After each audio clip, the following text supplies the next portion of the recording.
Welcome to episode 251 of the Grip Strip podcast.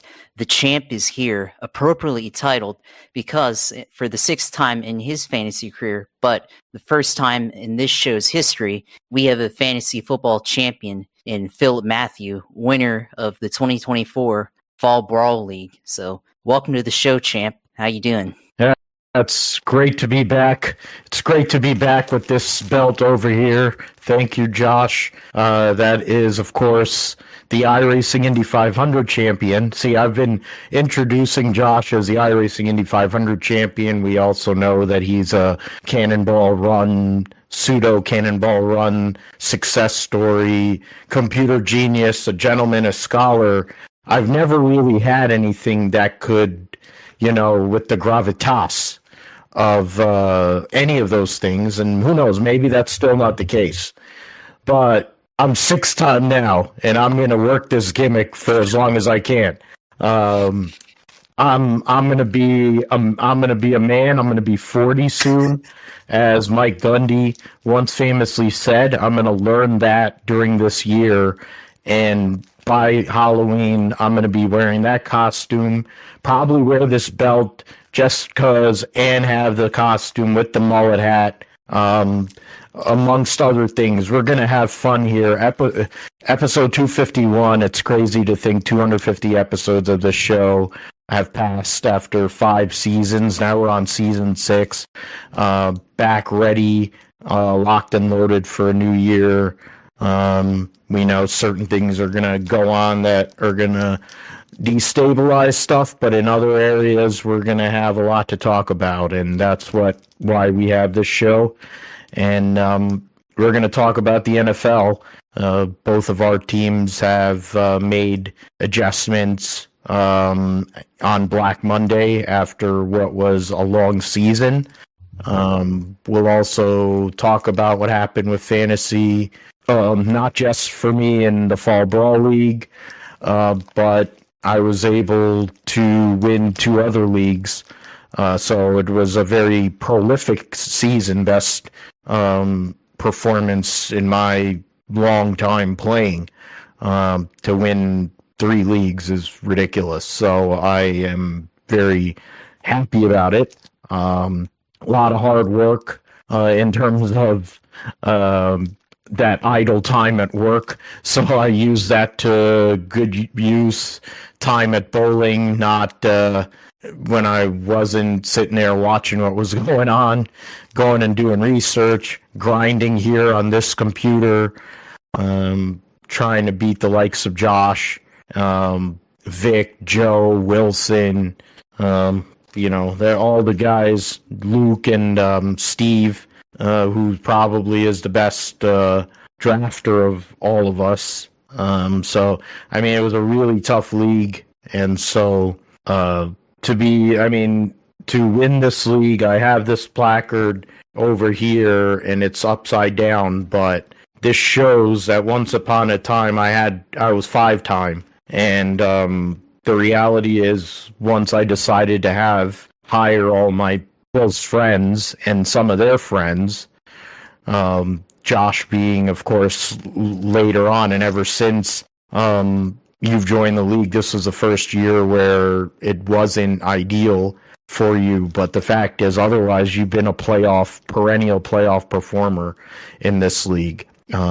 Wilson and Vic have freaking nut punched me in the final, I think 4 times. I have it here. I wrote it down because I just wanted to know. Yeah, I lost by less than a point in 2011, and that was for, I think, 4 in a row. Yeah, to Vic, yeah. That was for 4 in a row to start the league. 16, I lost by 6 in the semifinals. 2017, I lost by 1.9 in the final. So, yeah, that was to Wilson. And, yeah, that was the last time I think I made the final was 2017. So the fact that, to get to, or no, I actually made it in 2022, my bad. 2018 I made it, and I somehow or another lost to Manny, which is just crazy. Wow. Well, he had good luck, I guess, that year. considering that Manny is a perennial last place finisher in our league. But then he scores with so many women, and he has a great job, and I wish I looked like him at 52. I think he's winning in those areas, so the fact that he sucks at fantasy football doesn't really matter as much. I'm trying to get there myself, to be fair, scoring in that area while also doing this. But, it's in a year where the 49ers sucked ass on so many levels. First time in a few years that's been the case. I somehow or another am able to put together a great fantasy year, and I mean, a lot had to go right to make that happen. I mean, in my league, just in general, I basically was able to ride the coattails of Lamar Jackson, who's going to finish second in the MVP race, because of what's funny is, I mean, we'll talk about it, but it's like, this is probably his best season of his career, and he's not going to win the MVP because of voter fatigue. When there were the other 2 years, I could make a case there were better people. I mean, Christian McCaffrey, I'll keep on saying it, should have won it last year. The other year that he won it, they just gave it to him just because. The reality is he should have won it this year. It's going to be Josh Allen. Really could be Joe Burrow, too, to be fair. But they weren't able to make the playoffs. Cincinnati Bengals have no defense and no offensive line. They're going to waste his career. That's a shame. But, Vlad McConkey, Chase Brown before he fell over. I had Baker went off for 53 points. And I had J.K. Dobbins on the bench, Jalen McMillan. I had those guys on the bench. So Chuba Hubbard had been a big part of my team, but then he got hurt and he ended up having to go on IR. But this is basically the foundation. Justin Jefferson was there. I mean, I drafted Lamar and Justin. So those were guys that I had originally. Baker Mayfield. I'm trying to look at the draft results. So I'm going to go back to my team. I think you drafted Baker. Yeah, I'm going to go. Yeah, so, I drafted Baker in the 8th round. So, those are my top 2 picks. Pacheco went down. I had Herbert. I traded him.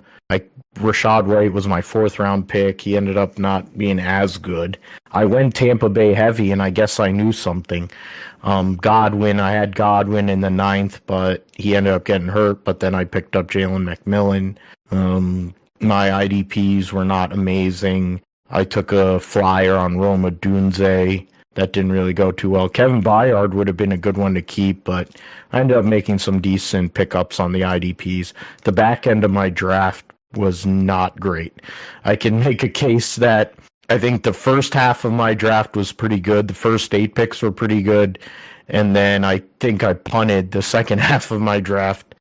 Of my original team here, I only kept 4 of those players. So it proves a point of what fantasy football is. I mean, 3/4 of my original team ended up not being on my team when it counted. So interesting, but it's a part of how fantasy football works. You always have to keep moving.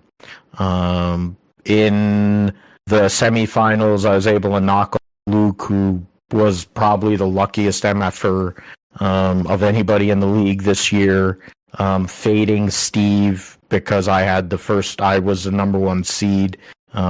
Joe, who was the number 4 seed originally, knocked off Wilson in a very close battle in the first round, then put up 231 points in the semifinal. I ended up putting up just under 234, 233.9. And then in the final, because of Baker Mayfield, because of some of these other guys, it was destruction. And then even if Steve had made it, I would have gotten him too. But I mean, that's what happened there. In the league I'd won last year, the league I've been in, and actually, let's if we're gonna go and do show and tell, I got a championship belt over here. Like, you got that champion. And then long time ago, I was in another league and I got a trophy, like an actual trophy from the guy.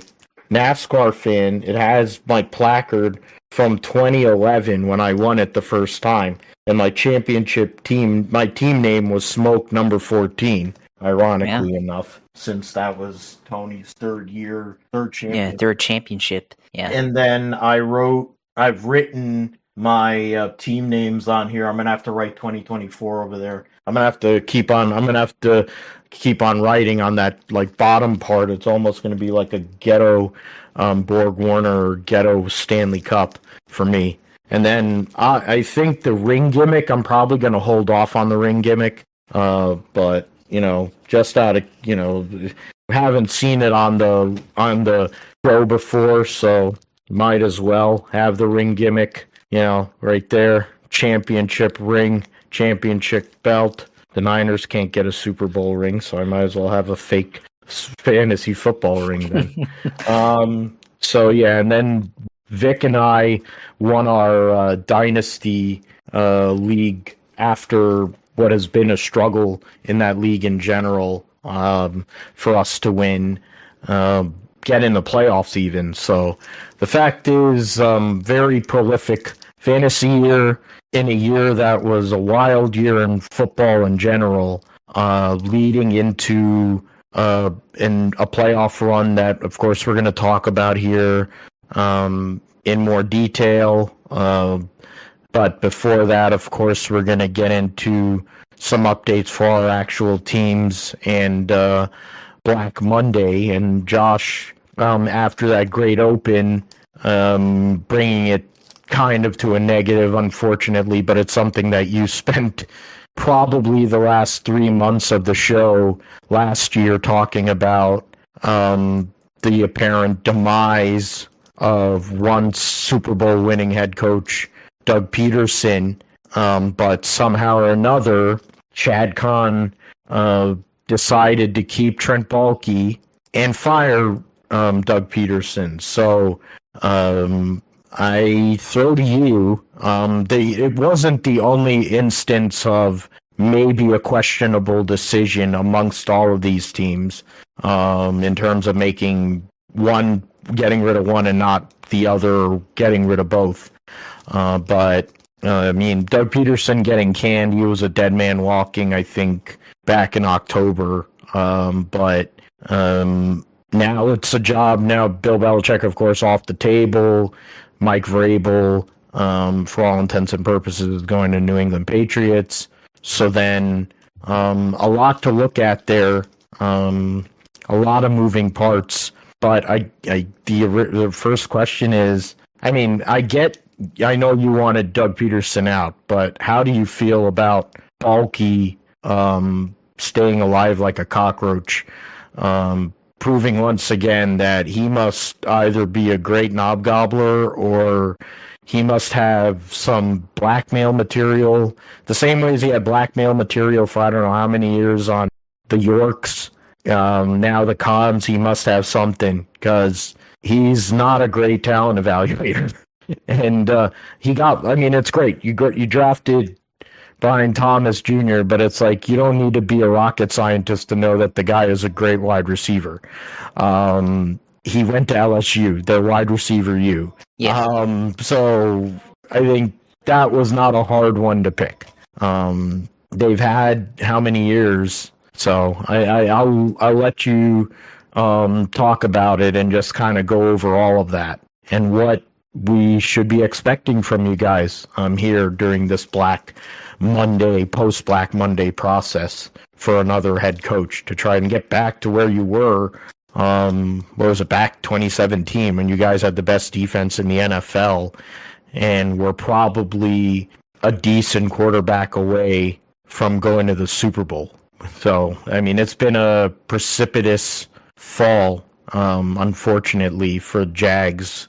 And it's something that I know as a Niner fan, when Steve Young got injured and that was the end of his career, the Niners basically became the laughing stock of football. and were terrible for over a decade, and then became good again for like 3-4 years, then sucked again, and then we've had the Kyle Shanahan regime, which has had varying degrees of success, mostly heartache, but in the end, but a lot of success relative otherwise. But give us your 2 cents on what the Jaguars are thinking here. Well, after all of that, first, I will say you have 6 fantasy championships now.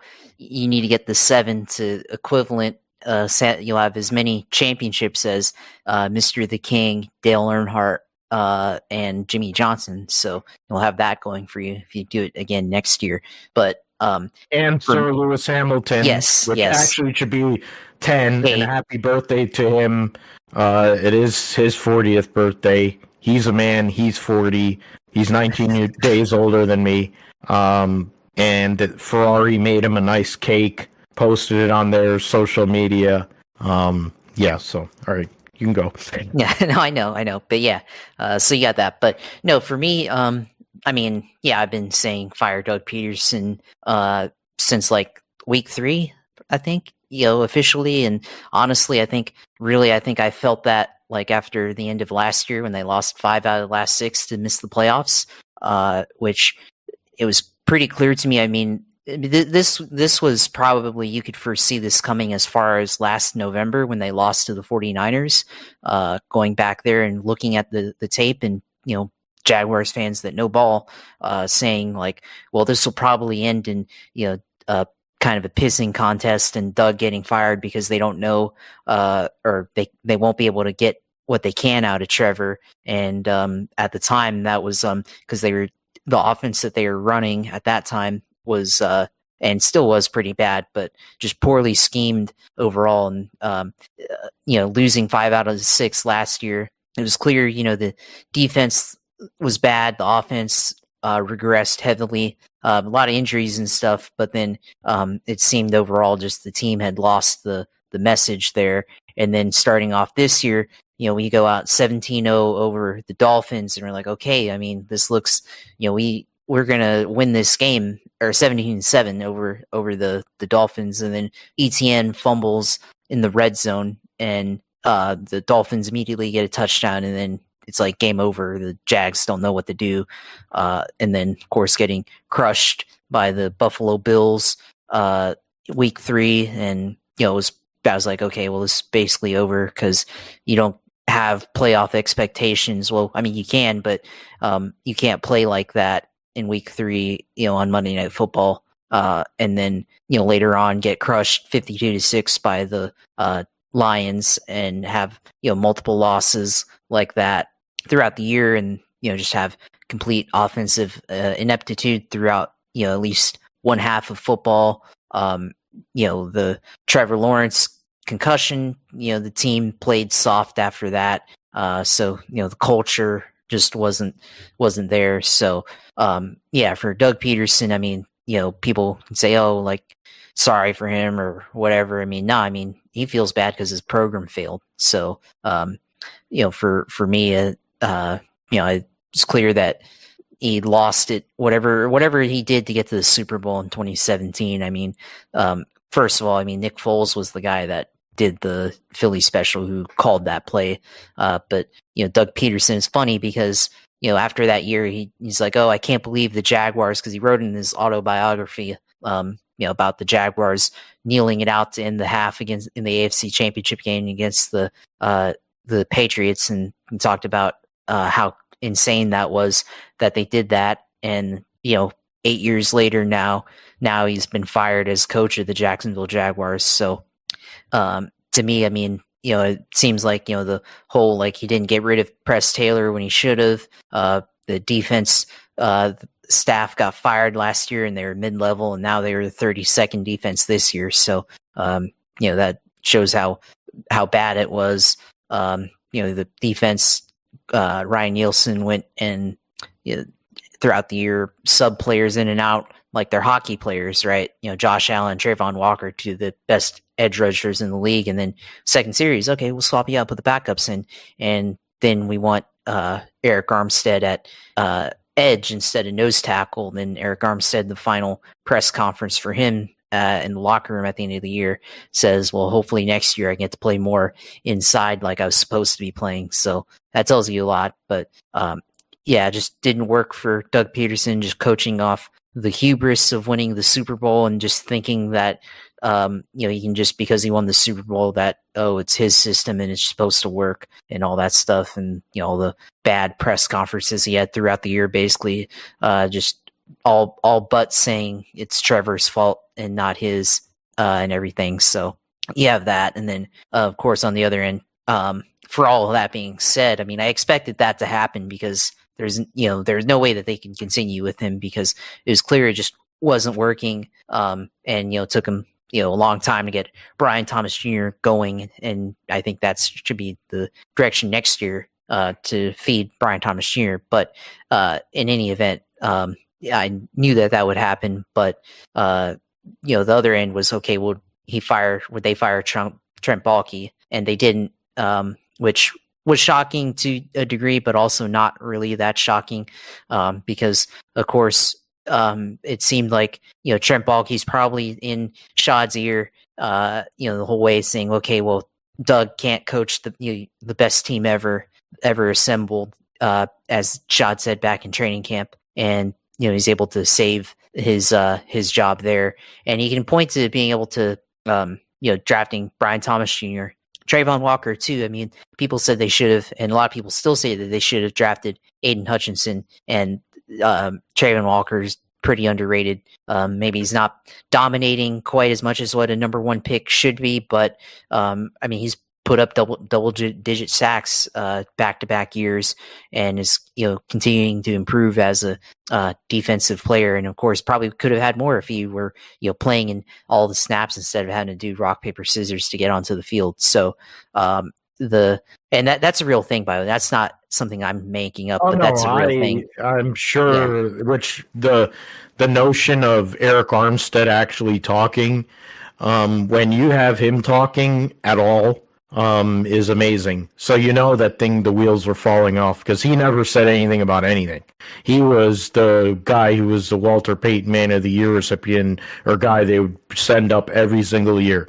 I don't know for how many years with the 49ers. Never heard anything bad about him. He never would say a ill will about anything. So things are bad when he's talking. And Josh Allen, who one of the best edge rushers in the league, didn't really hear about him. Like Trayvon Walker is a number one overall pick. You don't really hear about him. How the hell is that possible when they're supposed to be elite talents? Olmstead isn't an elite talent. Is he a good run stopper? Yes, I will give him that. Was he as good as everyone made him out to be? No. But his main thing was stopping the run. You put him inside, he knows how to read those guards. He knows how to stop the run. If you're going to take him out of that role, he can't rush the passer. He sucks at rushing the passer. And that's been the case.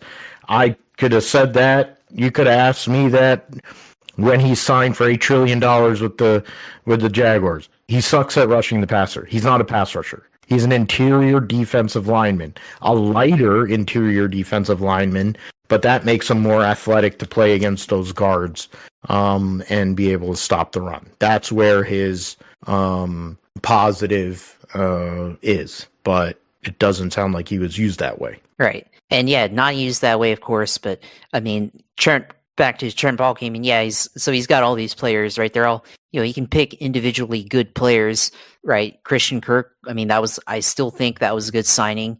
Obviously you had Trevor Lawrence, of course, which, I mean, of course he would have that.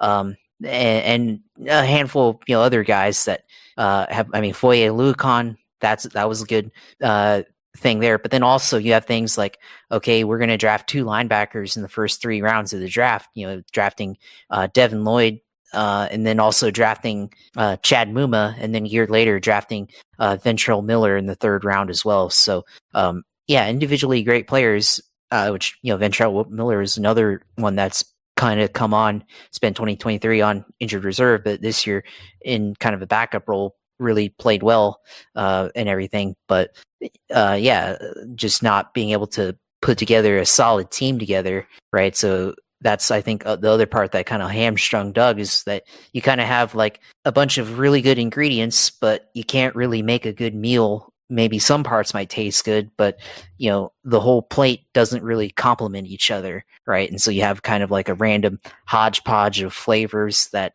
don't completely mix well and may individually taste good, but don't work well when you make it a full meal. But like having leftovers for dinner, or something like that. But Trent, of course, staying on. And I mean, the press conference yesterday, that Shad was like, well, they asked him like, how was like, well, they couldn't ask him directly. They asked him like why he didn't clean house. And he's like, well, I don't want to fire everybody, don't want to fire like all 85 people, the team doctor, etc. And it's like, you don't have to fire like the entire organization. You just have to fire the people who are in charge, because that's what matters. You have to fire the coach, which they did, and then the manager, and then, have vision. And, when you look at other teams, you look at the Lions, like they have vision between Dan Campbell and their general manager. They have a vision, and you're seeing it now because they're, Brand Holmes.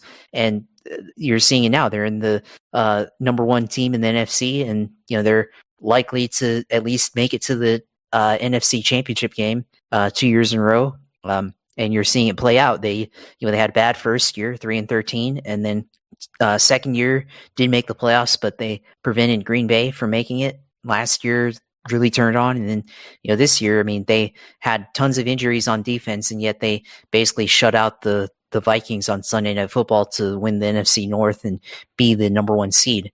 So there's vision there. And I mean, Shad doesn't want to have to do this. He doesn't want to have to fire people because he doesn't want to have to continuously go through this process. And that's why he does the half measure stuff, because he doesn't want to actually have to go through this process, because he can't be bothered to actually, go through the process.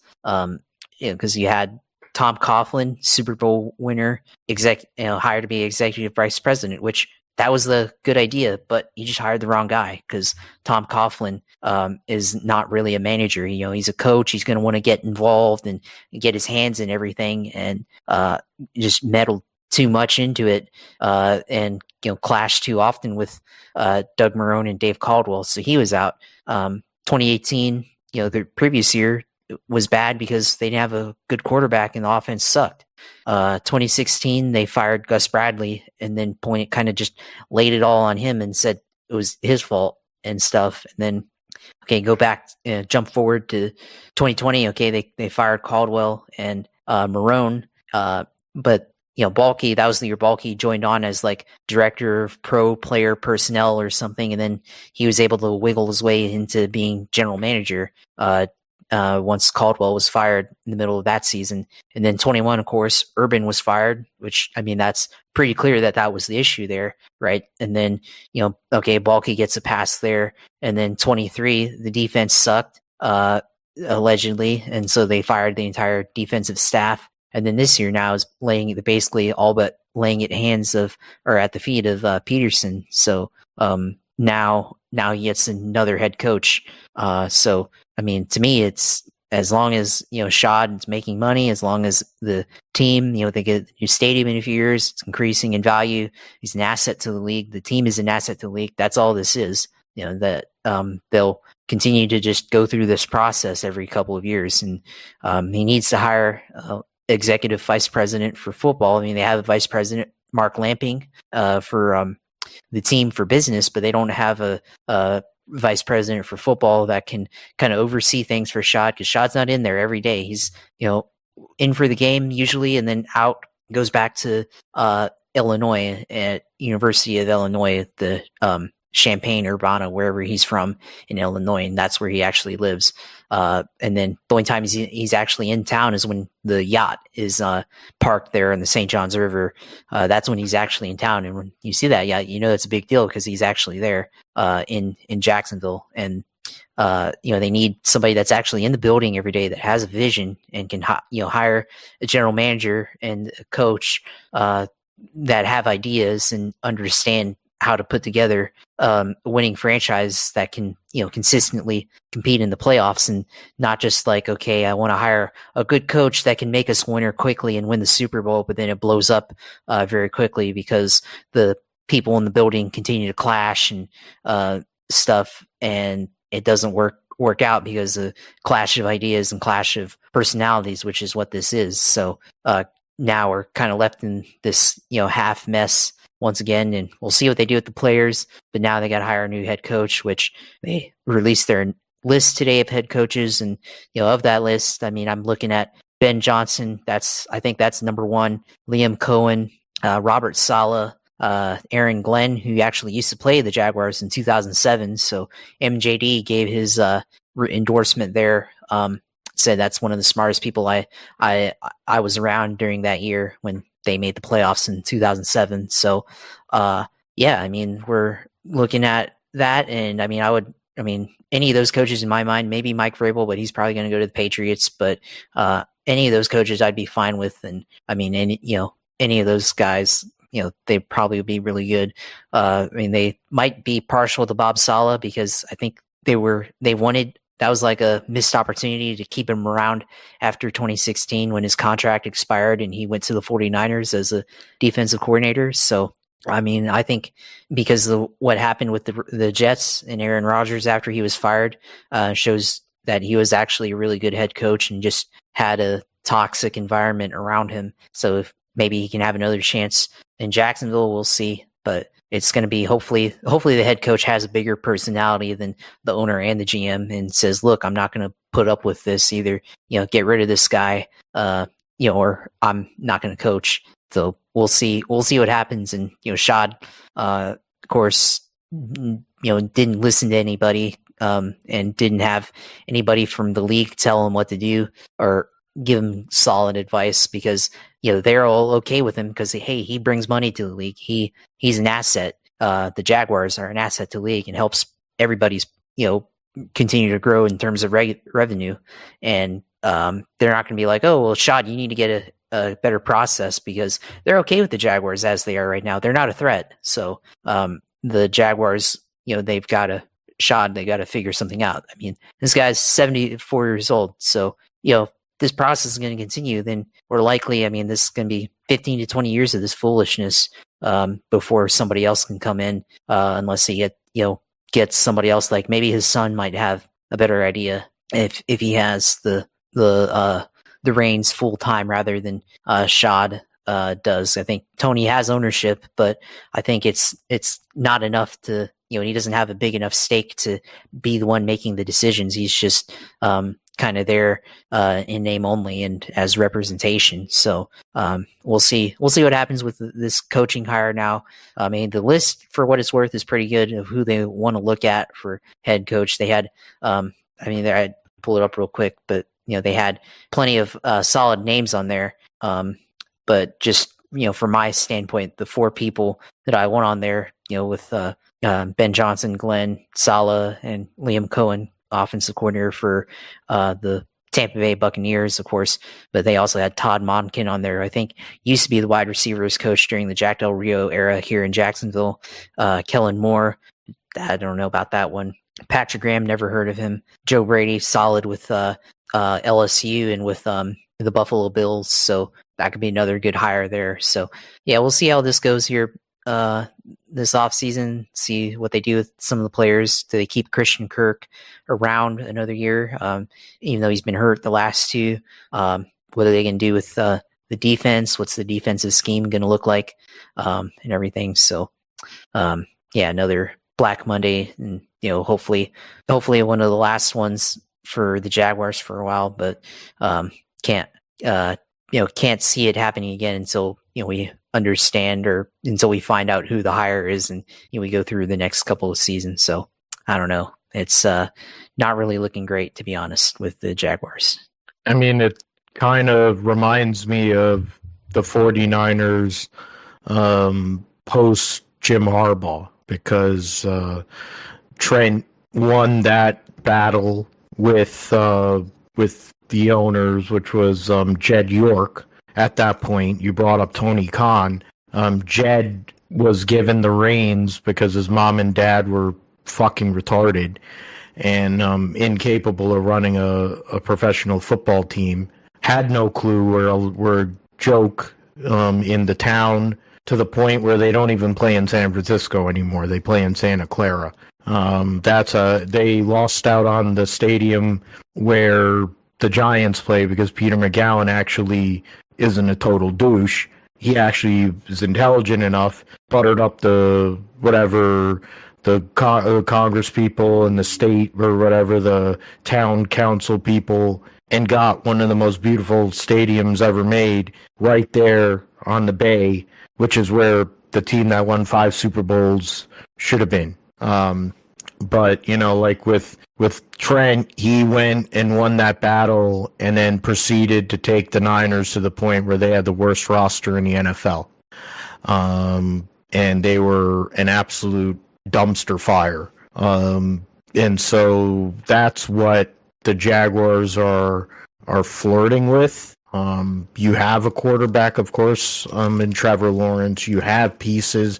You have high draft picks on both sides of the ball. There's potential and talent there. The owner doesn't really have a clue, but is he the worst owner in the NFL? By far, no. You brought up the Jets, and Woody Johnson, I think, takes that bill by he takes that baton and runs with it right into the water and into wherever the hell he's going to go, because he's an idiot. Bob Saleh, do I think he's a head coach? I don't think that. I'll say this: Todd Bowles was a Jets head coach, and everyone said that he sucked and he was terrible. He's just won, I don't know how many years in a row he's won the division, albeit it may be the worst division or one of the worst divisions in the NFL, but he's won it. He took Baker Mayfield, who was on his 4th team, and now he looks like the guy that was a Heisman Trophy winning quarterback. Like the Jets are proof positive. You may not work there, but you may get a chance somewhere else and you might be able to do something. Do I think that would be the case for Bob Saleh? I'm not so sure. Personally, I want him to come back to the 49ers. I wish they would fire their defensive coordinator because he sucked. He was worse than Steve Wilkes, and everyone blamed Steve Wilkes last year when, to be fair, the defense, the players were the problem. And now the scheme and the defensive scheme, play calling, and the players were the problem. While the defense did suck, the special teams was worse, and the Niners have one of the worst special teams in the NFL and had that for years. Finally, Kyle, in his infinite wisdom, fired the special teams coordinator. Whoever they're going to pick up has to work with Josh Moody, and the fact, or Jake Moody, sorry, Josh, sorry, I'm mixing up my J's. Jake Moody, well, yeah, he was trying to change his name to some other J name, Josh or John or whatever, because he needed to go into witness protection because he forgot how to kick. And so the fact is, whoever's coming in has to address Jake Moody. They have to address the coverage, which was absolute abomination coverage. And then try to figure out somebody who can actually return kicks, And so that's something we'll see. It's not as big, of course. You got other coaches that were fired in your division, Josh. I mean, the Indianapolis Colts somehow or another kept Ballard. And I mean, Steichen, I think, isn't that bad of a coach, but they kept Chris Ballard, which proves once again that Jim Irsay just needs a drinking buddy, and that's his drinking buddy because they're going to suck. And then the Tennessee Titans, they fire Rand Carthon, but then they had some other guy that was in the background basically saying Rand Carthon was the problem. You gave him 2 years. I mean, that team was not great. Vrabel basically was taking spare parts and winning at times, and that's probably why he's going to be able to get carte blanche once he goes to New England. He's Robert Kraft is praying and hoping that he has Belichick Part 2. That's not going to happen. But, yeah, I mean, you have all those. The trends here are you're firing. It seems like there's guys like you see black head coaches. Of course, Antonio Pierce gets fired, one and done. Gerard Mayo, one and done.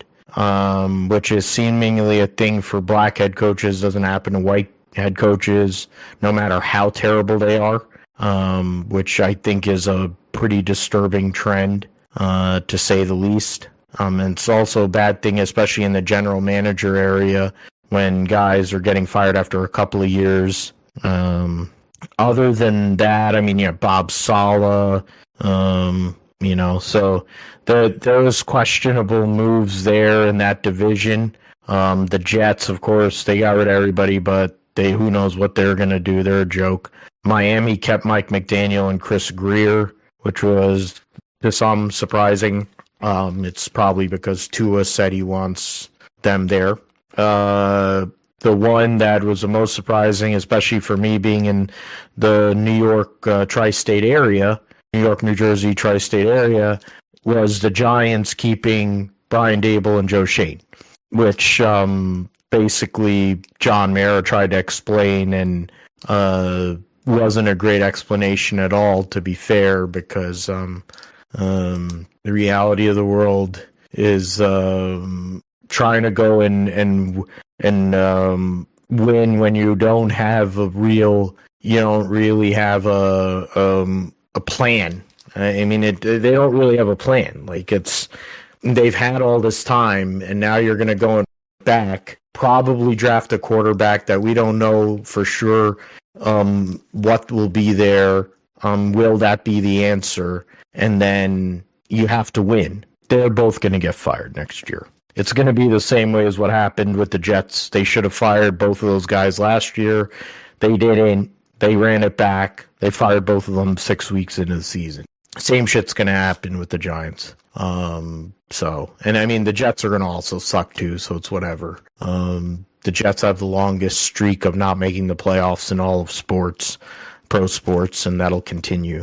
So, I mean, if it weren't for the Yankees and the Mets, Knicks are actually good again, and then the Liberty won the WNBA championship, but football is atrocious. Hockey is terrible, unless you're a Devils fan, but that's not me. So, yeah, I mean, we have other head coaches. I mentioned Mayo, and then I mentioned Antonio Pierce. Chicago had made their call a while back. New Orleans made their call a while back. Cincinnati got rid of Lou Anarumo, but honestly, I don't think that it was all Lou Anarumo. It's the fact that Mike Brown's a cheap bastard. If he could actually keep and sign people like, I don't know, Jesse Bates, maybe their defense could stop something. They have good rush guys like Trey Hendrickson, but you really don't have much else. You don't have an offensive line in front of one of the best quarterbacks in the league. So is it really the defensive coordinator's fault when the owner's a cheap bastard? I don't think so. Cleveland got rid of a bunch of coaches. They didn't get rid of the head coach, but then Cleveland's also a freaking dumpster fire. So, yeah, and then we got Seattle got rid of their offensive coordinator, but they were not terrible, so I don't understand that. I mean, they weren't as good as they had been in the past, but yes, Gangarello, he used to be with the 49ers, okay. And Getsy, I know that name, but I'm trying to remember where Getsy was. But yeah, you talked about your guys. Todd Monken has been the offensive coordinator for the Ravens post what the fuck's his name? The guy that's Jim Harbaugh's right-hand guy, Greg Roman. And what do you call Lamar Jackson's taking a huge step forward. Patrick Graham, don't know. But yeah, and Kellen Moore, I loved him as the Boise State quarterback. He won. He was a great winner. He did good work in Dallas. Obviously, Mike McCarthy wants everyone to think that it was his fault. It was the fault of Kellen Moore, but their offense took a step back this year. So was it really all Kellen Moore's fault? I'm not so sure about that. But then it's Dallas, so there's that. All right, let us move forward. We'll get into more of the playoffs later on. In NASCAR news, we're a few weeks away from, just under a month away from the Clash at Bowman Gray. News of the week, the big news of the week, Helio Castro-Neves is going to attempt to run the Daytona 500. The four-time Indianapolis 500 winner is going to try to make his first NASCAR race, and it's the biggest NASCAR race there is. It's not in the same vein as when Al Unser Jr. just won the Indianapolis 500 and then attempted with Hendrick Motorsports before they became Hendrick Motorsports. Trackhouse is coming off of an off year. They're expanding to 3 teams with Shane Van Gisbergen. So there's things going on, but the Project 91 effort is going to be there. Martin Truex Jr. Said he's going to race with Tricon. Or at least attempt with Tricon. So we don't know what number, we don't know a bunch of stuff. It'll be a Bass Pro car, of course, but that's an open car. Those are a couple pieces of news. The Zane Smith signed with Front Row, which was basically out there for a while. Once he got let go by Trackhouse, he was going to sign with Front Row, go back to Front Row, and he'll be in the 38 car. The theoretically new car, the third charter that they got from SHR is going to be Noah Gagson. It'll be the number 4, and he's bringing a bunch of his guys from the 10 team over. So that'll be the 3 teams at Front Row. We talked about the people at 2311 based on the moves that they made.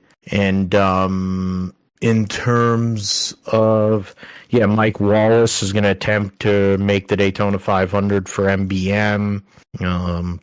So those are some of the Cup Series news. What is it? Mason, Derek Cope is back owning a team. I don't know. Mason Maggio, multiple races. Cesar Baccarello running Daytona, which is not really that surprising. He always seems to. In terms of Dean Thompson takes his daddy's money to race in the Xfinity Series with Sam Hunt. Justin Bonsignor, the 4-time NASCAR modified champion, will be racing a limited schedule for Joe Gibbs. So that's news there. In terms of, we got Tricon Garage. Well, they have the number 1 truck is going to have Brent Cruz, the 16-year-old, Buckshot Jones, Sawalich, and Lawless Allen, who's going to be running for the ARCA championship full-time this year for Venturini. So that'll be interesting. See if Lawless Allen can actually win a championship. Jake Hampton. All right, so those are the 4. So Tricon Garage there. I'm surprised they announced Martin Truex, because if they're going to have him run a Cup car. Otherwise, we talk about the Tulsa Shootout. We'll talk about that a little later, but you got Chandler Smith. I don't know did the Chandler Smith thing happen before No, it didn't. No. Yeah, Chandler Smith is actually going back to the Truck Series. He's going to be a teammate to Lane Riggs. So Chandler Smith takes his parents' money and he gets to go back to the trucks and put himself in a position to win a championship. Puts himself in the Ford camp for what it's worth, albeit now with the limit on charters. Roush is expanded to their maximum. So is Front Row. How many options would Chandler Smith really have at the moment? I don't know. But they have, what it is that Front Row Motorsports is definitely becoming a a young driver, or at least a younger driver, powerhouse, and Ford's future in a lot of ways. A lot of pieces are there for them to actually try and make something happen. So we'll see what happens with that. They'll be competitive. I'll say that Front Row Motorsports can contend with Tricon, with Corey Heim, and then you have the whatchamacall McAnally team, which is going to have Daniel Hemrick as their one of their lead dogs there. So that'll be the teams that are all up there, I would think. In terms of IndyCar, we had some news. I mean, Connor Daly got announced to run full time for Juncos Honger for this year. We also have, look, Justin Marks actually said that he's gonna looks a future Indy 500 entry.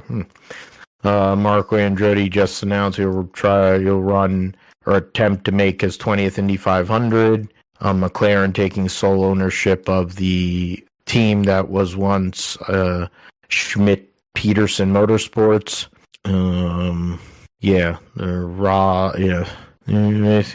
We can Pierce. Yeah, so that was the Connor Daly move, and then we still don't know who Dale Coyne's gonna have, but that's IndyCar news. I mean, we talked about Helio Castroneves. Formula One, there's been some movement in regards to driver. I think in F2, the Red Bull, the big one, of course, was Sergio Perez was let go. Liam Lawson was announced as the teammate for Fish Lips. And then at whatever the hell they call themselves now, Toro Rosso, Yuki Tsunoda will have one more year. And then they moved Isaac Hadjar up, the F2 runner-up this past year. They will run him as the second driver next year. So that'll be interesting to see how he fares. One of 6 rookies in Formula One in 2025, which is pretty interesting. I don't remember there being so many rookies in one season in F1 ever, but you think about it. I mean, in terms of the big 4 teams, they all have, 2 of the 4 have veteran lineups of sorts. Team that had multiple years. Mercedes is going to have a rookie, and then and Red Bull's going to have a guy who has a handful of Formula One races under his belt, essentially a rookie. So that'll be 2 of the 4 teams that are contending teams. And then with the midfield and towards the back, a lot more youth, for the exception of Williams, which will have the 2 Red Bull cast-offs in Albon and Sainz. Otherwise, you're going to have a lot of rookies with a veteran driver, or never will be's, and washed-up has-beens like they have at Aston Martin. But you have Adrian Newey, so we'll see how that all works out. Okay, so did you see anything else that was out there in terms of any of these series, Josh? Or I didn't see anything major. I mean, I guess we can add on, somewhat NASCAR related. I saw that Austin Cindric is going to be entering the 24 Hours of Daytona with which team? The 64. The Ford Multimatic GT Daytona Pro team. Yeah. So that'll be give himself a chance to win a Rolex to add to his Daytona 500 trophy for Gumby.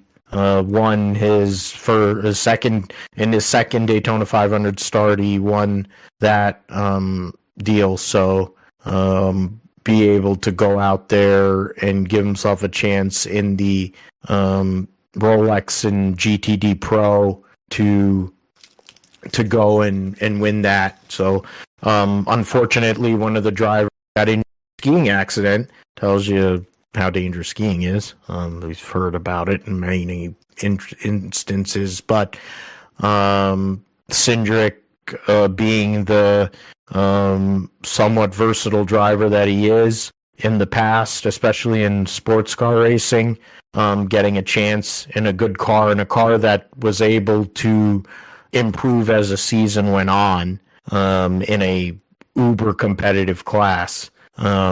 Multimatic Motorsports has won at the Rolex over the years, so I figure they're gonna come correct here. You have, of course, Corvette, Pratt Miller. You have other guys. All these different manufacturers. So it'll be interesting to see. A couple weeks from now, we will definitely preview and discuss the Rolex 24 in more detail, for sure. Let's move over to the GSP Roundup for the first time in 2025. The Dakar Rally is going on right now. They went through 3 stages, the prologue, and then 3 regular stages, one of them being the 48-hour enduro stage, which was where one of the women that I have a crush on in life and in general, Sarah Price, one of those beautiful women in racing, unfortunately, after a great performance last year in the Dakar Rally, finishing very well in her debut, ended up falling out in stage 2 of the race because they had different issues with the engine, so they couldn't keep the thing running. So unfortunately, probably the sexiest woman in the race has gone. But now she gets to go and stick around and root for her boyfriend, the 2-time winner Ricky Brabec, who rides, of course, in the bike category. Seth Quintero, the American rider or American driver driving for Toyota, won stage 1. So that was cool to see for him. The classification as of now, after 3 stages, in the bike category, Lorenzo Santolino leads Ricky Brabec by 4 minutes, just 4 minutes and a second. American teammate, Brabec's teammate, Skylar House, is 4 minutes 10 seconds back. Defending race winner Ross Branch for the Hero team, Indian, of course, bike Hero, 4 minutes 14 back. Luciano Benavides for Red Bull KTM. Of course, KTM having major issues. Lewis Hamilton talking to them, possibly out investing. 4 minutes 55 seconds back in 5th through 3 stages. Got Pablo Quintanilla in 7th. So that was, so see more, try to go through, see if there's anybody else. Daniel Sanders for Red Bull KTM, he's in 17th, 9 minutes 55 back. Jacob Argabright for the American rider, 19th. He is 11:19 back. So right now, it's still early days, but Americans definitely are in a good position, possibly to go and get another Dakar Rally win. In Rally 2, the Edgar Kinnett, who actually is in sort of ranking, Edgar Kinnett, who's actually 8th overall, 531 back, leads the Rally 2 category. Argabright is 548 behind him, so interesting there. Don't know anybody in that class. yeah, so we'll leave that one alone. In the car category, the Saud Fari Iawa for Toyota leads over Gualain Chikarit.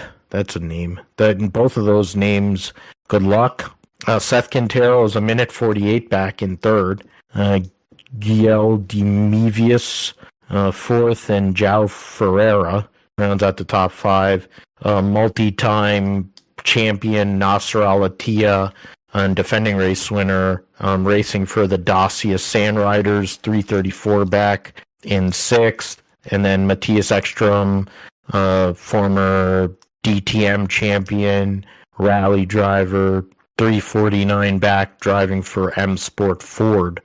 So Seth Quintero up there early, Ekstrom, Nasser Al-Attiyah up there, Janil de Villiers, the legend, along with his teammate Lucas Marias in ninth, Janil de Villiers in 10th. So Mitchell Guthrie and Kellen Walk, the American duo for Ford, M Sport 738 behind in 13th. Christina Gutierrez for the Dacia Sandriders, 15th. Remember her from her days racing for X44 in, what's it called? Why am I forgetting? Extreme E. There you go. Yeah, Toby Price in his first race as the Dakar driving a car, along with Sam Sunderland, his former rival, in 18th. So there's that. Yeah, Corbin Leiferton, I think he's leading in the buggy category. Yeah, Corbin Leiferton in the challenger category is actually in fourth, 345 back. So the Americans definitely doing really well. Brock Hedger and Sebastian Loeb RZR ride is third in SSV. Yeah, trucks and classic. Yeah, that's probably your Europeans, Dakar, Future Mission. So that's all by points. So that's, so I mentioned Sarah Price is out, a former winner of the race in the Rally 2, Noah Harith, the Indian rider, fell out in stage 1. Leia Sanz, also Extreme, fell out in stage 2. In stage, I don't know any of that. Stage 2 or stage 3, Sebastian Loeb, the 9-time, or I think 10-time World Rally Champion, however many times World Rally Champion, has been trying to win this Dakar Rally.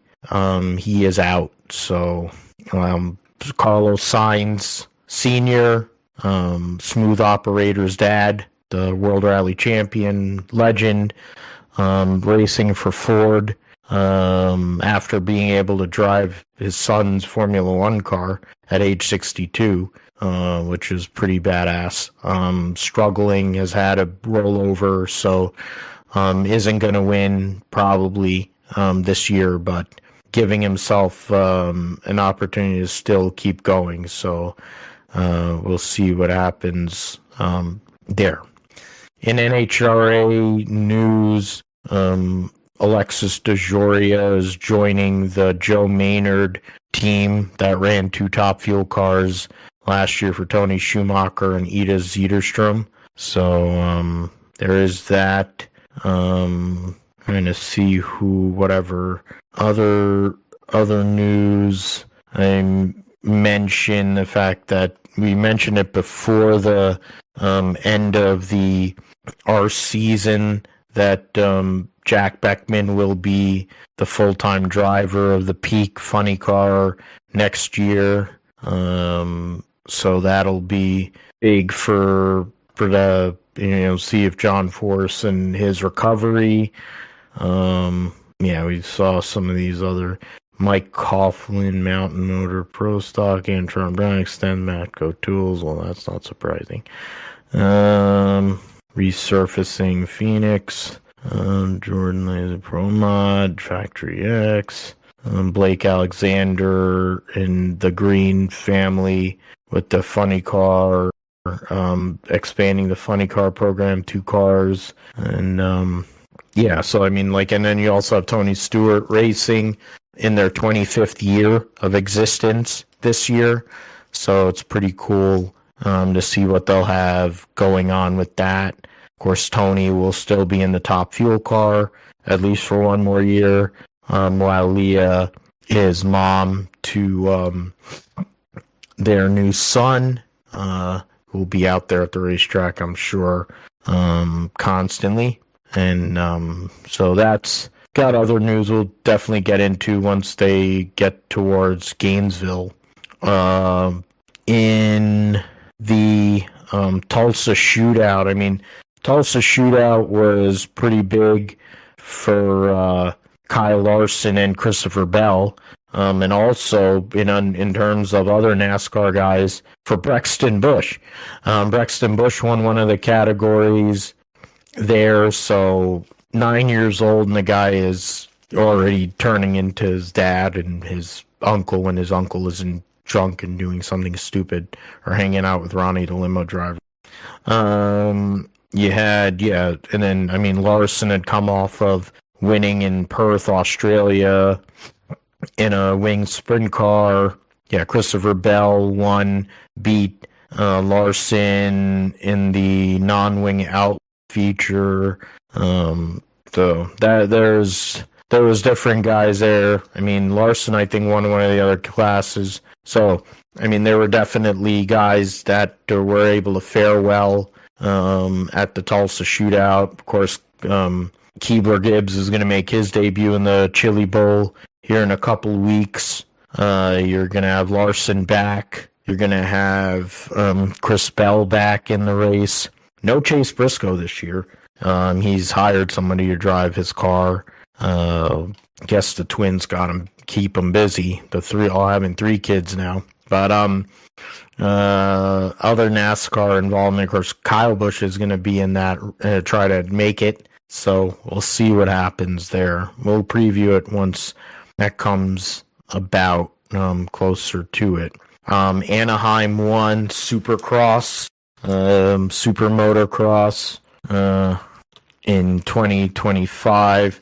Basically, Monster Energy Supercross, the main thing to look at is for this year is at Eli Tomac. It'll be his last year for his illustrious career. So seeing him go and try and win one more championship in Supercross after he's been able to do so much. We will see what happens there. Trying to find details, news, whatever. Last couple of so previews, like a beta, me trying to Chad, no, F him. And trying to get your Jeremy Albrecht, he was at JGR. Suzuki, Ken Roczen, Colt Nichols, Kyle Chisholm. I'm trying to find details on Supercross, but I can't. Okay. All right, Monster Energy AMA Supercross, 450. Here we go. So in the 450 category, they don't have it sorted by manufacturer. They just show. So it shows, was it 4, 8, 12, 15. Wow. Jason Anderson riding for, of course, Monster Energy Kawasaki, former champion. Justin Barsha, he's from Jersey? Really? Wow. For Gas, Kyle Chisholm racing for Suzuki, his 20th year racing in Supercross. Justin Cooper for Yamaha, Monster Energy Star Racing. Christian Craig from Monster Energy Star Racing Yamaha. Jet Lawrence, the defending champion for Honda. His brother Hunter, Colt Nichols racing for Suzuki. You have Aaron Plessinger still with KTM. Oh, wow. January 25th, 90. Oh, so wow. It was the day before a great birthday. Jorge Prado will be racing for Monster Energy Kawasaki this year, the Spanish rider. Ken Roczen for Suzuki. Chase Sexton for Red Bull KTM. Malcolm Stewart, Rockstar Husqvarna. So I don't know who his teammates are going to be at Husqvarna. It's only him because it shows Christian Craig riding for Yamaha. So after being a Husky rider in the past, and Eli Tomac Cooper riding for Star Racing Yamaha.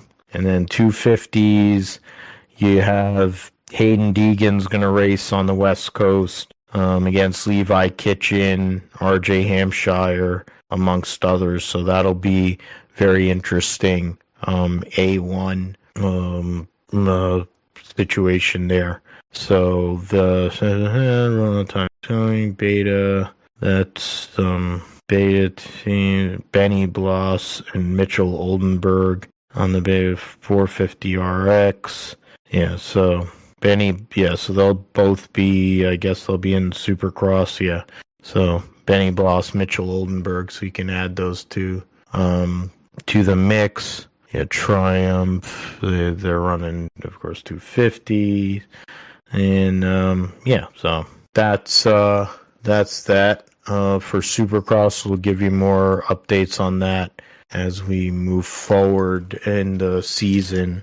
Formula E, coming off of they raced at Sao Paulo in December, so they've had a month off. They'll have another month between Mexico City and the first double header, which will be at Jeddah.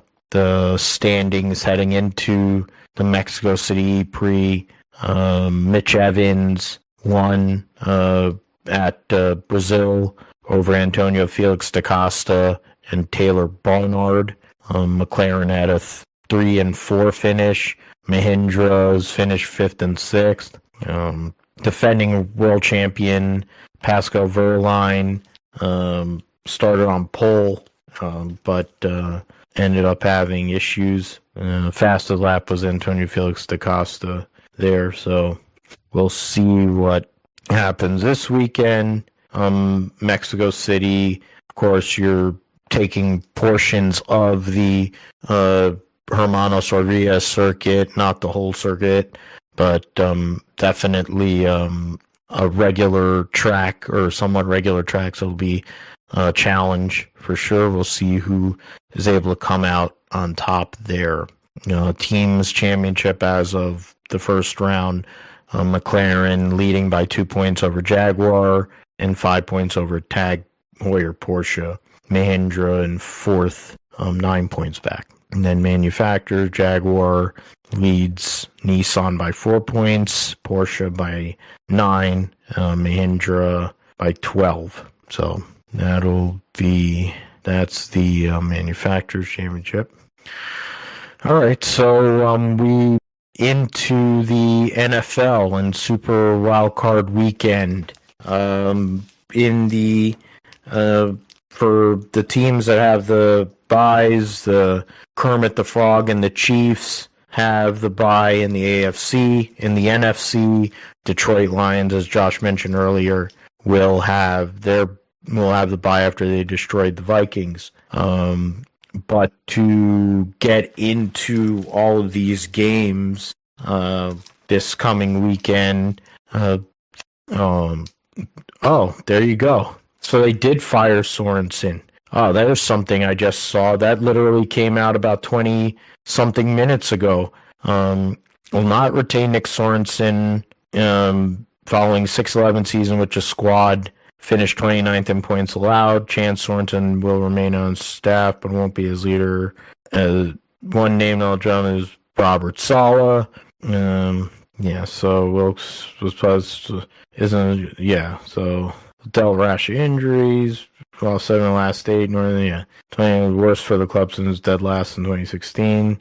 His hires defensive passing in 20. Shanahan general been looking for, yeah, so.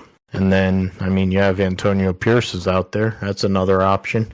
But Bob Saleh, so there you go. The two of the people that I wanted to see gone, special teams coordinator and the defensive coordinator, they're both gone. So Shanny and Lynch actually doing something right for the first time in a while. Hasn't looked great this year, so I will take that though. Moving into the playoffs, though, a place where the 49ers have been for many years recently, but not this year. They'll be the number 11 overall pick in the NFL draft come April. But for teams that are playing here this weekend, the Texans in their usual 4:30 Saturday spot on Wild Card Weekend, they will open against the LA Chargers, Jim Harbaugh's LA Chargers. To me, the momentum is definitely on the side of the Chargers. I think they're just the tougher team. CJ Stroud has not had as good of a year as he did last year. The Chargers defense is pretty tough, and the running game, if they're able to get J.K. Dobbins going and they're able to control the clock, it's going to be very hard for Houston to put up the points that they need to do, personally. While I do like C.J. Stroud and I'm a fan, of course, DeMeco Ryans and all that, I do not think that they're that good of a team this year. I think the Chargers get that win and move forward. But what do you say, Josh, in regards to that for that game? Yeah, I agree with you as well. I think the Chargers should be able to win that game against the Texans. Texans just haven't been effective throughout the season. I don't think being able to get into the playoffs, I don't think that changes that at all. CJ Stroud just hasn't been the same quarterback as he was a year ago. Just hasn't figured it out. Defense has definitely adjusted to him, what he was doing well last year, and they just haven't had a good season at all this year. So Houston kind of backdooring their way into the playoffs, of course. So they just didn't really have much challenge from anybody in the division, of course. But now they're hosting the Chargers. But do you think Jim Harbaugh will lead the Chargers out of there with the win? So that's what I'm going to go with as well. Yeah, I mean, and the way the Chargers had to be battle tested to get to this point, they gave Kermit the Frog a run, one of many games in which the Chiefs probably could have lost that they didn't. So it's something to look at. Can Jim Harbaugh, of course, getting over that hump at Michigan, winning that national championship, would that also go and travel? Can he treat the Kansas City Chiefs the way he treated Ohio State for the last few years in his time at Michigan and slay the dragon, so to speak? The second game will be the NFC or AFC North battle. The Manny's Pittsburgh Steelers, Manny and Matt's Pittsburgh Steelers versus the Baltimore Ravens. That game, I mean, I said, Lamar Jackson had his best year of his career, and that defense has had issues at times, but the Pittsburgh Steelers don't have the ability to they just don't have the ability to score points. I just don't think that they'll be able to stay with Baltimore on offense. They'll get out to an early lead, Baltimore, with whatever wide receiver it'll be, or Mark Andrews, who's came from the dead recently. And then they'll just give it to Derrick Henry. So Derrick Henry is built for these moments. From December on, he might be the best running back we've ever seen. When you get to late in the season, I don't think there's anybody better, or has been in the last few years, but there's just something about the later in the year, Derrick Henry becomes something even more than what he already is. So another game-changing part of what makes Baltimore a little more scary overall, even if their defense may not be as good as it has been in the past, is the fact they have Derrick Henry. So I think Baltimore gets through that game on Saturday on Prime Video, and they're able to move forward into the divisional round, which would likely mean that they would go against whoever that will win on on Sunday morning, or Sunday, the first game on Sunday. But do you see anything different there, Josh?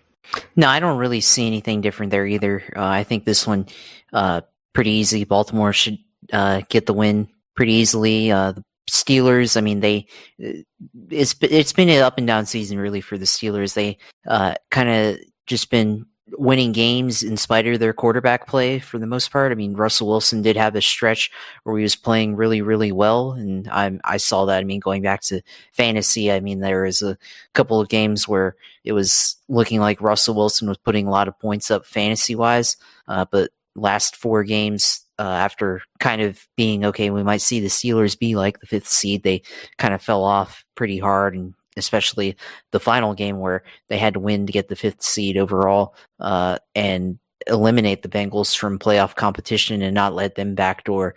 They played pretty ineffectively, even though they had a chance within the final minutes to win that game. So, yeah, I think the Ravens win this one pretty handedly. I don't think there's going to be a competition there. Yeah, so right now there would be an elimination of a division winner with Houston going based on what we think.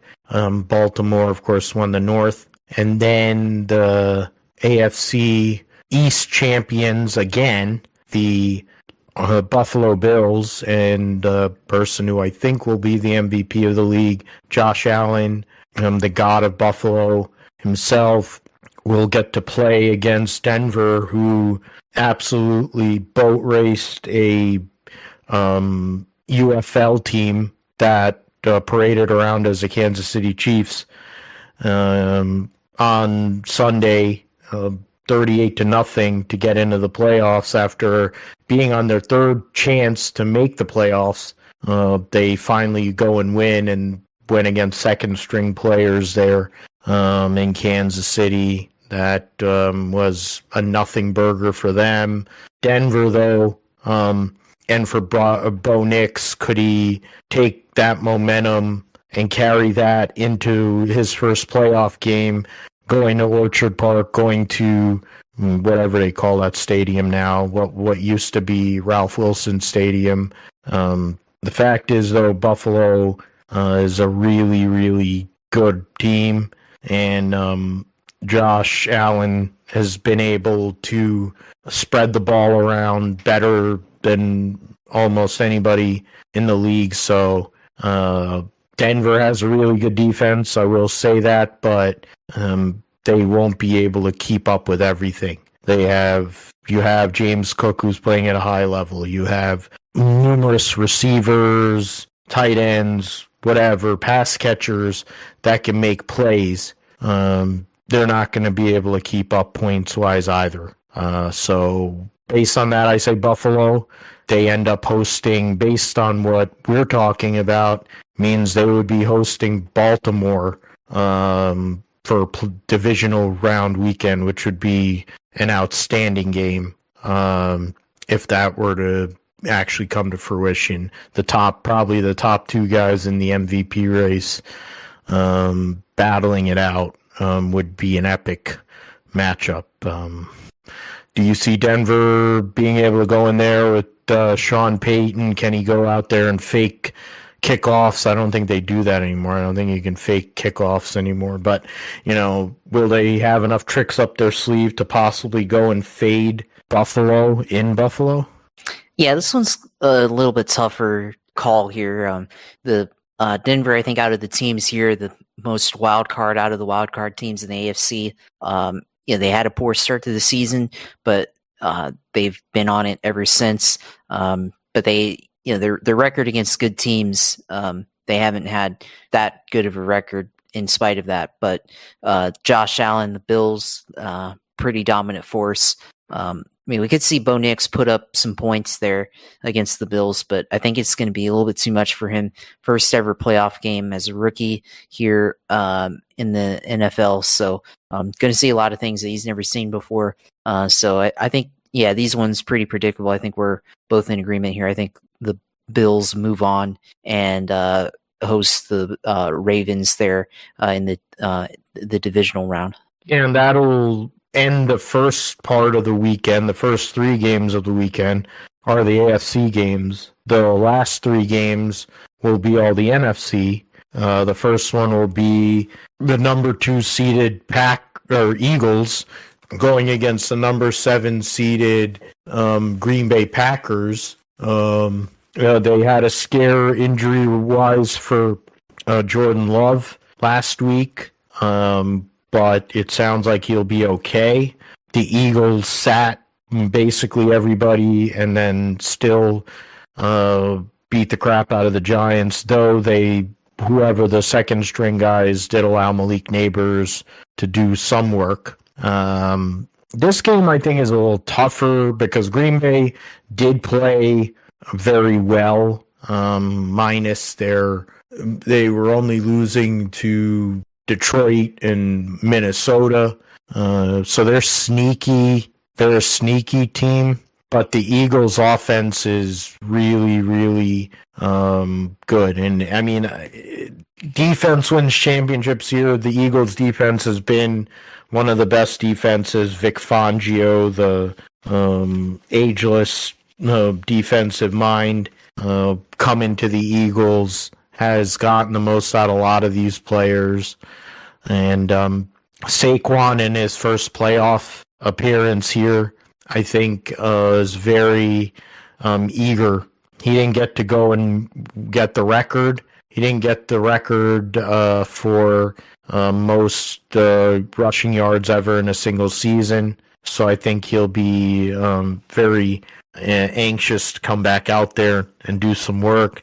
What will Jalen Hurts be like? How will he feel after not being at 100% for a little bit? So it's all to be determined. But while I want to pick Green Bay, I kind of have concerns about Green Bay in general. So I go with the chalk here, and I go with the Philadelphia Eagles. What say you, Josh, in regards to that game? I think we're both in agreement here because I think the Eagles can win this one.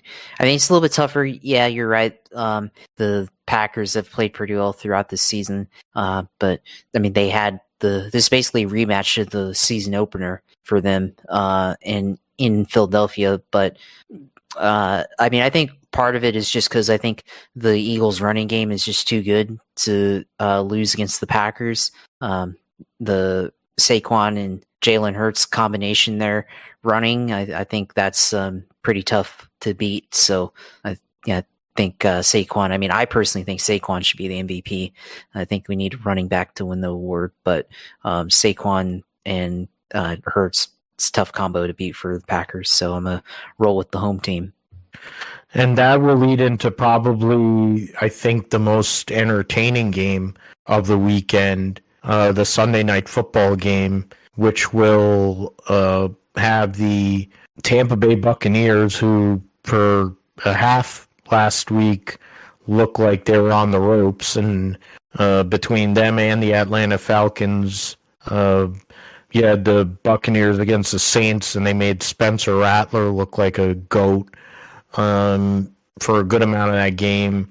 Atlanta was just dealing. They were having a shootout with Carolina and Bryce Young, who in the last, I don't know how many weeks of the season, almost changed his whole narrative in his career, in a sense. So Washington, they probably have the Rookie of the Year, Offensive Rookie of the Year in Jaden Daniels. You want to talk about leadership and the symmetry, or the ability to put the coach and the GM together. You have Dan Quinn, coming back to being a head coach in a division that he knows very well. He had worked for Dallas for years. Then you have Adam Peters, who was with the San Francisco 49ers for many years. They should have made him the GM. They let him go out the door. He goes to Washington. His first pick is Jaden Daniels, who's going to be the offensive rookie of the year, more than likely. And the Washington General Redskin Commanders are back in the playoffs. And so this game this is the toughest one so far. I think these last two games are much tougher. I think the NFC is much more spread out, more even. I think the AFC is very top heavy in terms of who could get the job done there with those elite quarterbacks in at least in the spots in for the three teams, the top three teams. Washington is able to put up points. Their defense is solid, of course, but Tampa Bay has a dynamic offense with Baker Mayfield. The guy's a gamer. Trying to get into. These are two guys. I mean, you have Todd Bowles trying to go and get a playoff win here at home. Quinn had 28-3 with Atlanta with Kyle Shanahan, and it didn't come off for him. But now he gets a new opportunity with Washington. So personally, I believe Tampa gets this one, largely because they're at home. But it wouldn't surprise me if Washington were to come through in this spot and get the victory. In part because they're just they've been scrappy all year, and you have a rookie quarterback who's hungry and a Heisman Trophy winning guy. He wants to go out there and put the team on his back. You have Bobby Wagner, who always seems to put himself in these kind of spots. But I think Tampa. Are we in agreement here too? This is tough. Baker's played really well throughout this year, but the Bucs defense has not been good. We saw that at the end of the game on Sunday. The Bucs were behind, and then Baker willed them to win. And I was talking with somebody today. They said, Baker can probably will the Bucs all the way. And I'm like, I don't know about that. That's pretty tough. So you need defense to be able to win these playoff games, and it's just been not there for the Bucs. That was, at one point we thought the Bucs were out of it. It was over in November, but then they came back, and now they're back in the playoffs. This one could go either way, honestly. But you know what? I'm going to go with my guy Dale Jr. here and pick the Commanders and go with Jaden Daniels. I think they've been able to play pretty well. He's done a lot throughout his rookie season and shown he's really good at quarterback, and definitely is candidate for rookie of the year for him. So they've done pretty well. Defense, I think they have pretty good defense as well. So this one could go either way. There's a reason why it's on Sunday Night Football for this one, but yeah, I'm gonna go with the Commanders here. All right, so yeah, we were 4 for 4 in agreement, and first deviation. So be interesting to see what that game is like. That's the game I'm really looking forward to, honestly. That and the Buffalo game earlier in the day. So we'll see what happens with that. Wow, that was a great shot by Xander. Doesn't count for anything because they're losing, but whatever. But the final game of the weekend will be Monday Night Football. Vikings going to LA to play the Rams. The Rams, 10-win team, were able to come through that division and make the most out of it, and put themselves in a place where they're have a home game. And if they were to win, they would end up facing, more than likely face the Eagles in the divisional round. Vikings got destroyed by the Lions on Sunday. Can they recover? Can Sam Darnold fade the fact that that there was a little bit of an exposure there of some of his weaknesses? Will Minnesota actually come out and play? I do think they'll be more competitive. The Rams played a lot of close games this year. McVay and Kevin O'Connell know each other very well, so there's that whole storyline. I mean, in the end, the Minnesota Vikings overall were a better team across the season. So do I think they come off the mat and show up in this spot? I do think they put up a fight. But the Rams are at home, and Stafford, this probably is his last run. And so I think if they go and do what they need to do, I think they go and get the win on Monday night and move forward to play the Eagles. But it wouldn't shock me if Minnesota were to go out there and win, even though they looked as bad as they did on Sunday against the Lions. But is that your assessment, or do you see? Yeah, I think that's my assessment too, because the Vikings, I mean, they played really well throughout the year. I mean, another great year for Justin Jefferson. We've seen Jordan Addison come into light as well as a rookie. I mean, Sam Darnold, of course. The question is can they give him a franchise tag for next year, or is he going to get picked up and get signed to a big contract by another team because they have a rookie that was on the bench for this year, and nobody thought Sam Darnold would have the year that he had. But I think, the game that they played against the Lions, I think kind of exposed him a bit. But I mean, even going back to November, the game against Jacksonville, 12-7, he played really poorly in that one for the most part. Had 3 interceptions in that game. So look at that as kind of a game that, Sam Darnold probably should have won, considering, we talked about the Jags earlier. That one should have been really easy for him, but, they played pretty poorly in that one. So the Rams, on the other hand, you got Sean McVay and you got Matt Stafford there as well, which I think that this is the sleeper team of the NFC for some reason.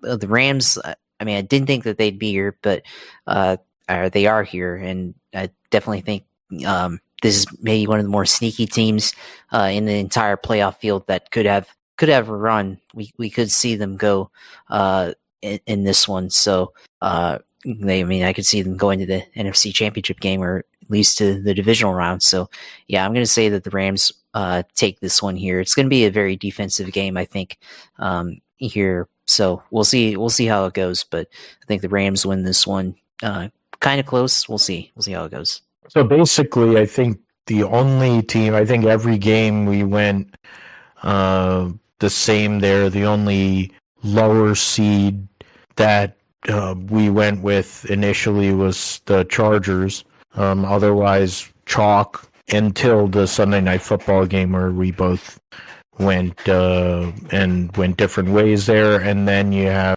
the Monday Night Football game, which we both picked the same. So a lot of chalk, but we'll see what happens with that next week, and we'll discuss it on episode 252.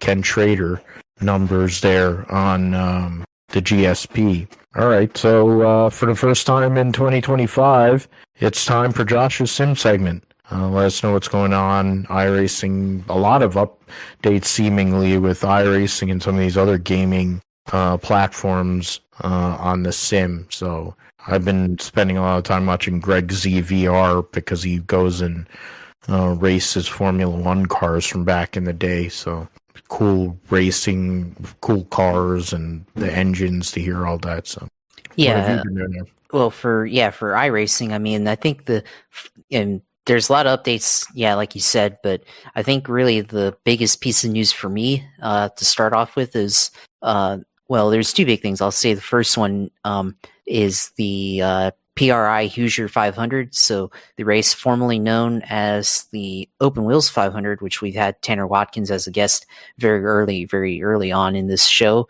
But this PRI, the Performance Racing Industry, that's a big conference show that's held in Indianapolis at the end of every year, and they've agreed to sponsor the Hoosier 500, now renamed from the Open Wheels 500, and they're, I think, going to have a lot of involvement promoting the event, and Tanner and his crew are working very hard to get this promoted to be a big event in sim racing. So it's going to be a 2-week deal from first week of December to December 14, with December 14 being the feature event of the Open Wheels 500, and trying to simulate as much as possible the real life timeline leading up into the Indianapolis 500 being simulated in December. So it's going to be a big event on sim racing for sure, and hopefully there'll be a lot of big names coming in.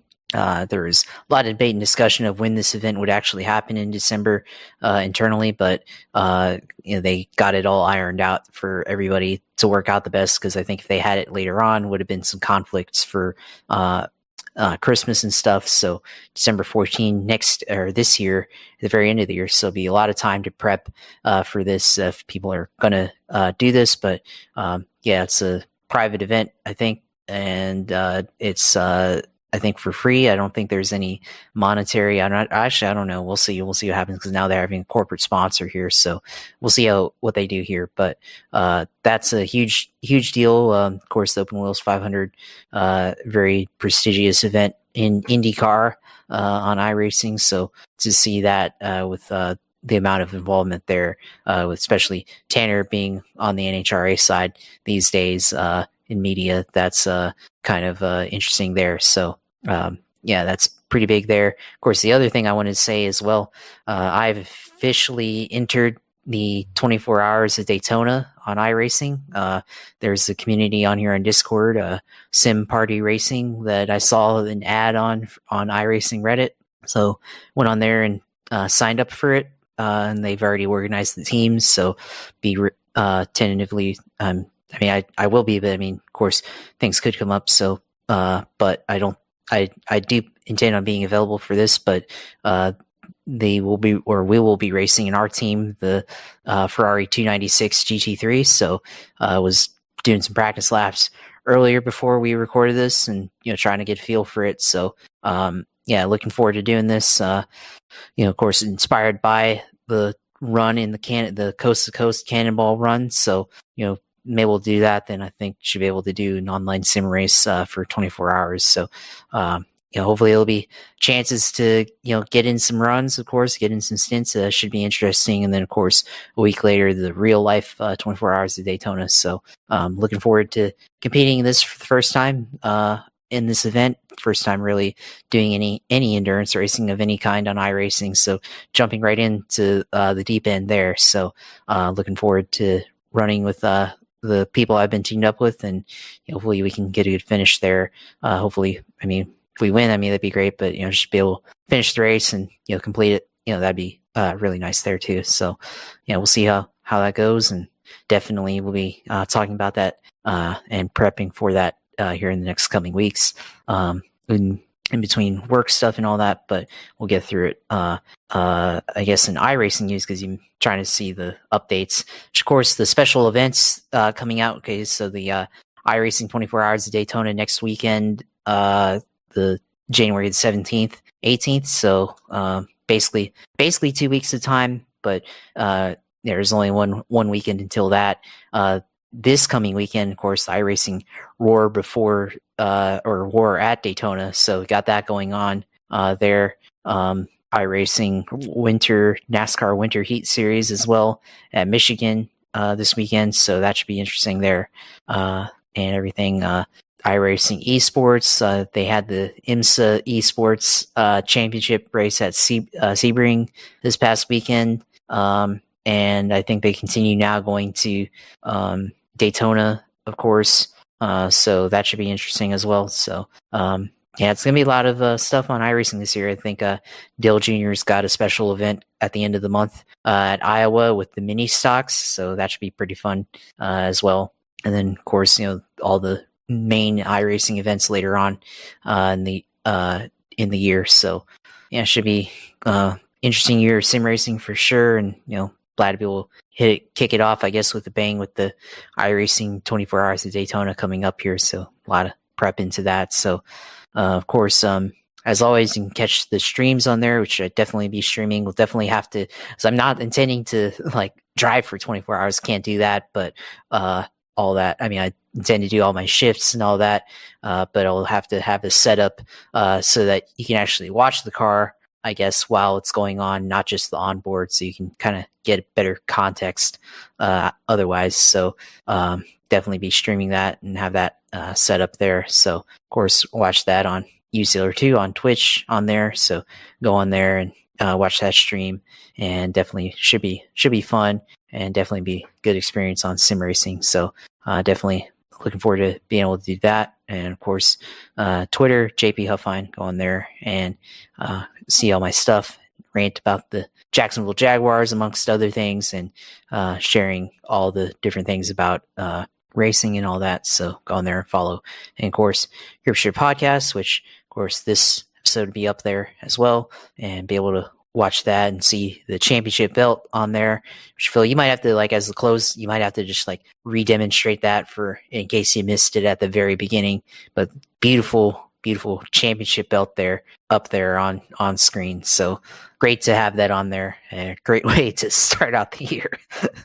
I'm telling you, it's a gimmick. It's like wrestling. So we're gonna go with this at least. I said at least until the Clash, probably before the Daytona 500. So we got a few more weeks of me wearing this belt. In terms of football, for me, I'm very happy that.